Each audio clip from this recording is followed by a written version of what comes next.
भगाते हुए लाए थे बाइक को और गाड़ी पहुंच गई दिल्ली। और एक और सीन हो गया आते आते, दिखाएं, ये देखो भाई।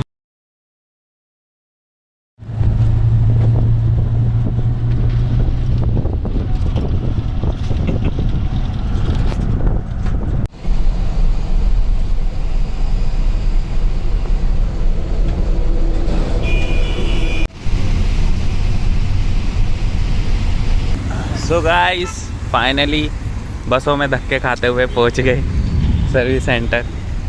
और थोड़ी दिक्कत हुई भाई ढूंढने में सर्विस सेंटर को। और यहाँ तो बारिश ही मिली है। यहाँ बारिश हो रही है भाई। बारिश ही आए बारिश है, मतलब यहाँ पे हम आते हैं तो बारिश लेके आते हैं, हम जाते हैं तो बारिश। जाते टाइम थी कब थी बारिश? जब हम चंडीगढ़ से जा रहे थे तो बारिश नहीं हो रही थी। हाँ। जाते टाइम पे भी बारिश हुई थी और आते टाइम पे भी बारिश हुई थी। बहुत बारिश होती है भाई चंडीगढ़ में। चलो अब मिलाते हैं आपको बाइक से।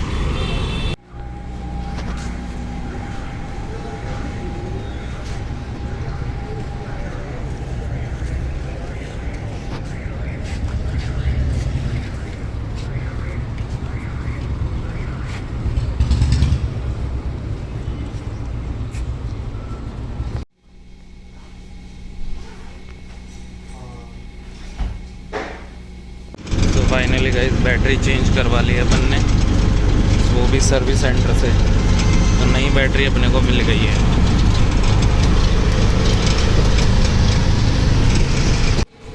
तो भाई बैटरी इंस्टॉल हो रही है बाइक के अंदर भाई।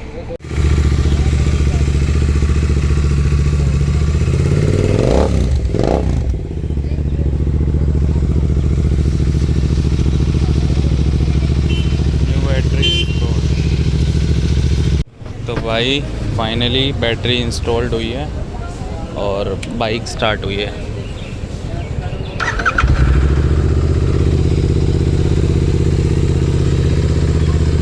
परेशान कर दिया भाई इसने।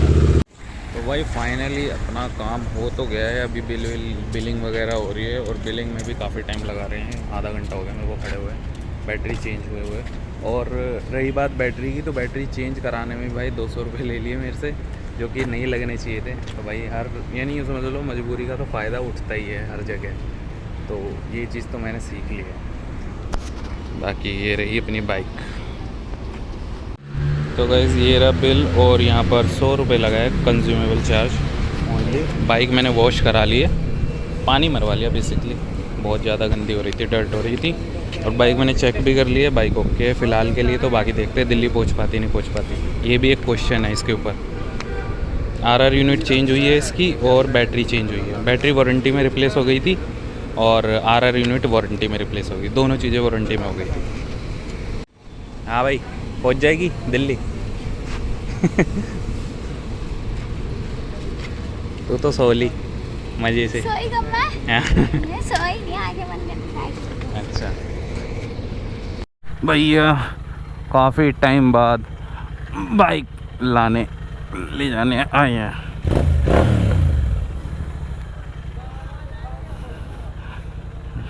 चल सही है। क्या हुआ? बैठो।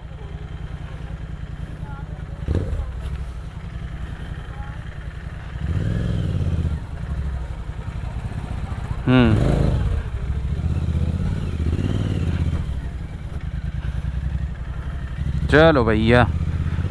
ओ भाई फाइनली बाइक हुई ठीक। साला दिमाग ख़राब हो गया था इसकी वजह से। तो हाँ बट कितनी देर के लिए ठीक है ये नहीं पता। बस भाई घर पहुंच जाए यार। भगवान से इतनी रिक्वेस्ट करने के बाद भी नहीं पहुंचाई। ओहो गलत आ गया। चलते हैं अभी फ़िलहाल, आगे कहीं रुकेंगे तो पहन लेंगे। अबे ये भगाते हुए लाए थे बाइक को और गाड़ी पहुंच गई दिल्ली।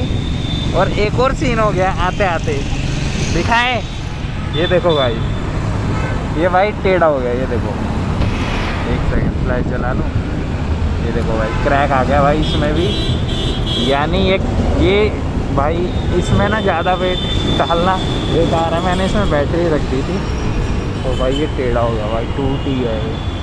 ऑलमोस्ट टूट ही जाता अगर एक दो झटके और लग जाते तो ये। और इंडिकेटर की हालत देखो एक बार, टेढ़े होने वाले हैं, इंडिकेटर भी जाने ही वाले थे। अब बैटरी निकालनी पड़ेगी भाई इसमें। और अपनी हालत कुछ ऐसी है भाई। बाइक ने तो बिल्कुल साथ दिया, कोई इशू नहीं आया, कोई भी इंजन लाइट नहीं आई, कोई भी मिसिंग। निकालूं या नहीं निकालूं?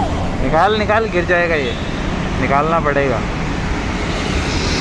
तो भाई बाइक क्या ही बताऊँ, मज़ा तो अच्छा देती है भाई हाईवे पे, बहुत शानदार एग्जॉस्ट के साथ में।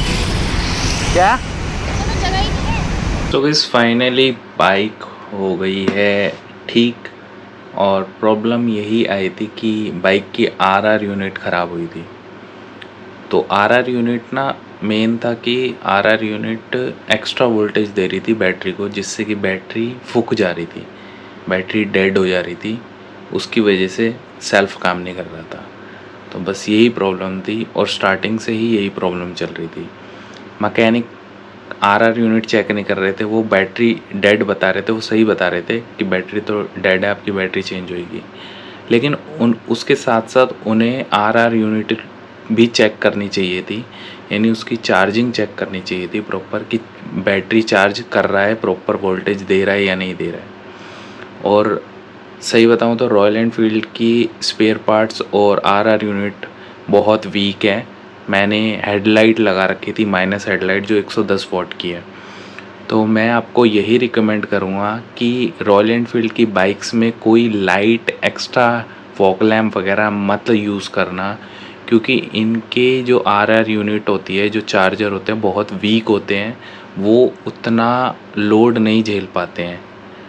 तो जो आप लाइट्स लगा लेते हो, एक्स्ट्रा फॉग लैम्प या फिर हैवी टाइप की नाइट लाइट लगा लेते हो, तो वो मत ही यूज़ करना, आपको ऐसी प्रॉब्लम नहीं आएगी जैसे कि मेरे केस में हुआ है।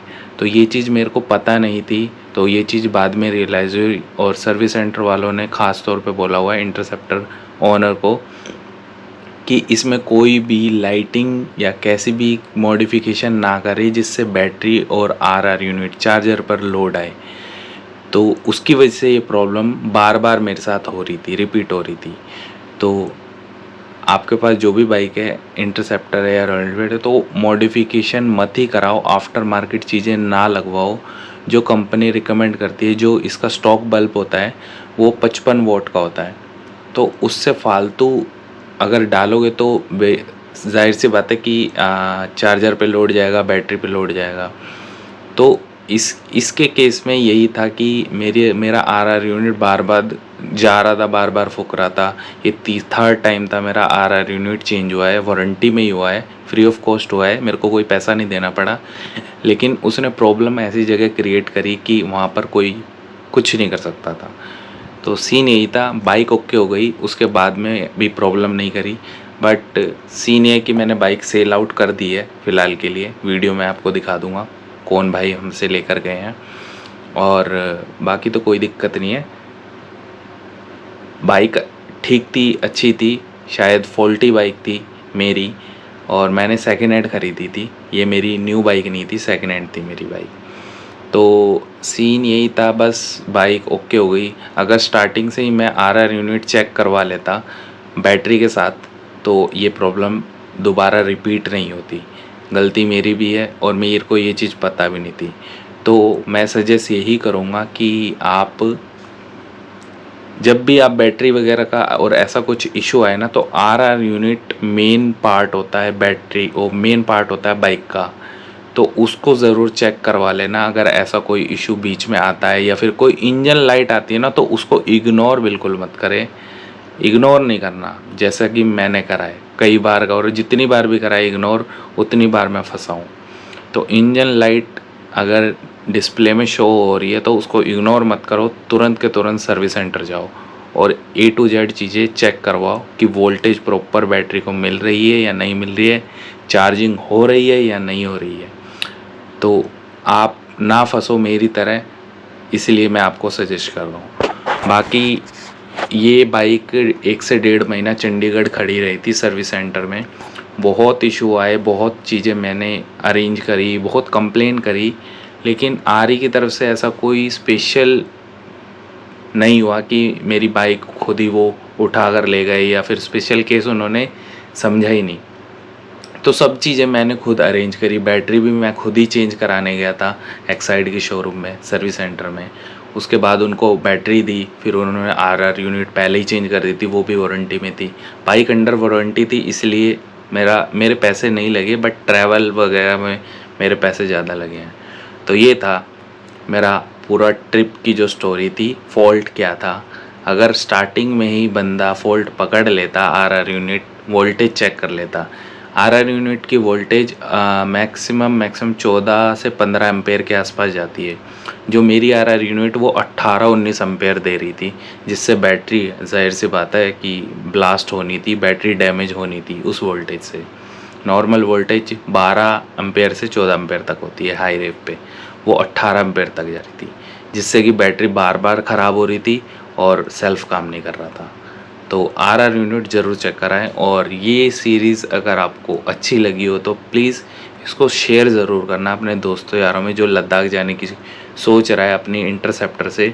तो ये चीज़ें प्रॉब्लम आपकी बाइक में भी आ सकती है, तो इन सब चीज़ों का ध्यान ज़रूर रखें। एक्स्ट्रा फॉग लैम्प ना लगाओ बाइक के अंदर, जो स्टॉक कंपनी दे रही है उसी को चलाओ, वही बेस्ट है बाइक के लिए भी। और बाइक सही चलेगी तो आप भी सही सलामत घर पहुंचोगे ट्रिप कंप्लीट करके। मेरा ट्रिप भी इनकम्प्लीट रहा है, मेरे पैसे भी लगे हैं और फालतू ही लगे हैं। 20,000 का बजट था, वो 40,000 लग गए इसी चक्कर में, लेकिन क्या ही कर सकते हैं। और आकर मैंने बाइक बेच भी दी है, और ये मैं 2 महीने बाद शूट कर रहा हूँ ट्रिप ख़त्म होने की। तो ये है भाई, नुकसान तो हो ही गई। अब मैं जल्दी से जल्दी नई बाइक लेने की प्लान कर रहा हूँ, और इस बार कोशिश करूँगा कि अपने एडवेंचर टूर सेगमेंट में ही जाऊँ। अब जो भी हो सकती है, बहुत सारे ऑप्शन हैं मेरे पास। अब देखते हैं नेक्स्ट बाइक कौन सी ली जाए, आपको वीडियोस मिल जाएंगी। तो होप करता हूँ आपको ये सीरीज़ पसंद आई होगी। बहुत लेट मैंने व्लॉग डाले हैं, एडिटिंग का टाइम नहीं मिला। देख लो अभी भी रात के 2 बज रहे और मैं एडिटिंग कर रहा हूँ। सो गाइस, मिलते हैं नेक्स्ट वीडियो में, तब तक के लिए टेक केयर, बाय बाय, जय हिंद, जय भारत, वंदे मातरम।